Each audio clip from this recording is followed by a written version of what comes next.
If you're an Xbox fan, you want to pay attention, listen up, this video is for you. Microsoft is killing it on all fronts right now. They're finally back into that mode where they are bringing not only advertising, but they're also bringing the goods, and I think that's pretty damn awesome, especially given where they were just a few short years ago, and now we're seeing them kind of pick things up and go in a direction that I honestly never thought we would see. And this is really pretty nice to see long term, obviously. So, you know, I'm a gamer. I'm someone who has been gaming since the 1980s, and you know, Xbox obviously has kind of drawn me in for a lot of reasons, and I've covered this numerous times. If you're new to my channel, I own everything, you know, like all the current gen stuff.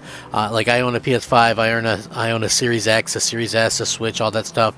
Last gen, PS4 Pro, Xbox One X, Xbox One S, launch Xbox One, a Wii U, you know, before that, a Switch, a Wii, a PS3, multiple Xbox 360. It's just, I have something there's just something about Xbox that really kind of appeals to me, and I think what it comes down to is, you know, that was totally different at the time. You know, you go back to 2001, and you know, I was a real big Dreamcast fan, and Xbox had a lot of cool stuff going for it, a lot of stuff that really appealed to me as a younger person at that time. And now, you know, they've gone out of their way, and I love the fact that they're able to kind of do that. You know, and this is really cool to kind of see them kind of do as well, because they have a lot of momentum. So when you look at it, you have to love what you're seeing. I know I do. So Microsoft, in addition to going all out with the new advertising campaigns and stuff like that, they have a brand new show with a new format that's going to focus on third-party games and upcoming Game Pass titles. They're going to live stream an Xbox Partner Preview event on the 25th of October. The platform holder's new show format will deliver 30 minutes of trailers and gameplay footage from third-party partners, with games coming to Xbox and Windows and upcoming Game Pass titles. Expect to get a fresh look at content from partners including Ryu Gotoku Studio, Like a Dragon, Infinite Wealth, Remedy Entertainment, Alan Wake 2, Studio Wildcard, Ark Survival Ascended, and Microbird Games, Dungeons of Hinterberg. The event will be digitally broadcast on the 25th at 1 p.m. Eastern across Xbox-owned channels. Microsoft notes that Xbox Partner Preview will not feature any additional news, game reveals, or Game Pass information related to its recent acquisitions of Activision Blizzard King.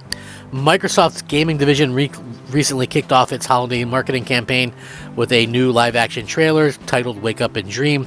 The trailer featured a custom score by Sun Lux, a BAFTA-nominated band and Academy Award nominee for musical score to the film Everywhere, Everything All at Once. They also have an Xbox advertisement on Las Vegas' new Sphere venue, filling the city skyline with its own logo. So, yeah, that was pretty damn cool to see. You know, obviously, there's all these different things that can continue to happen.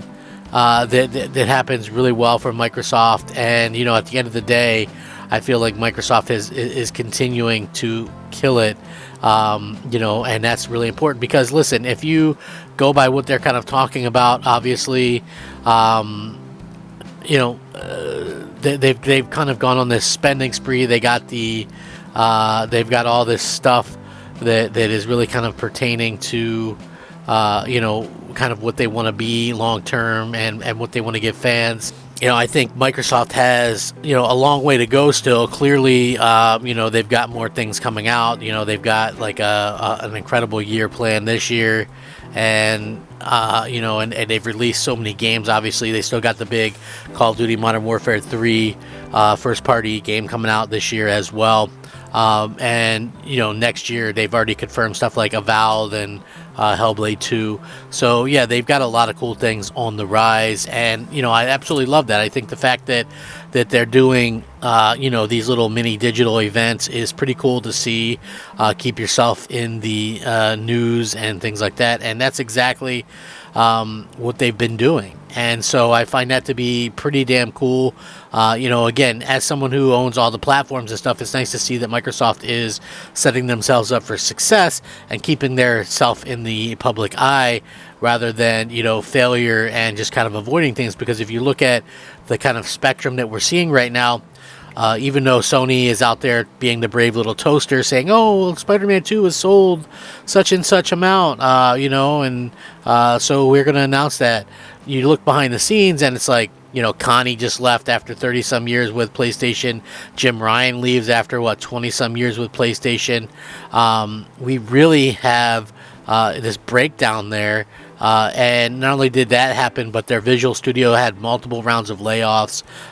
We can also look at a situation where, Naughty Dog had layoffs and their game possibly even canceled. So, yeah, we're living in sort of weird times, and PlayStation has zero, roadmap announced for the future. So, yeah, I mean, Spider-Man's it, and they have no first-party confirmed games for 2024. Spider-Man was the only big game that they had first-party-wise this entire year. So, in my opinion, things look very, very bleak. And I think that that's really how I kind of look at this, and I look at Microsoft as being able to go out there and get so much done, and kind of draw people over to the platform and things like that. So I love to see that. Nice to see that they're going to do it. Are you guys going to watch this third-party preview? Obviously, it's not going to be, something that's huge about this. Obviously, this is something that clearly, they're kind of excited about, the future of their platform, and I think Microsoft, hey, I'll tell you exactly why they need to do stuff like this in terms of third party, is quite simply because at the end of the day, a lot of times the third party stuff is only advertised on Xbox or on PlayStation platforms, and a lot of people, like even IGN, won't list Xbox as a platform getting some of these games. So 100% needed, in my opinion, for them to do something like this and make sure that everybody knows, hey, stuff like Alan Wake, despite being advertised on PlayStation, is also coming to Xbox, as well as, all this other stuff, like a Dragon. Not only that, a lot of it ends up going to Game Pass, which I think is a bonus win, even on stuff that's not exclusive to the platform. So, nice to see that, love to see that, and Microsoft is still making waves out there. They're doing a lot of good content, releasing a lot of cool stuff. I mean, Starfield and Forza, both these things are pretty incredible to say the least. And at the end of the day, Microsoft is killing it, in my opinion.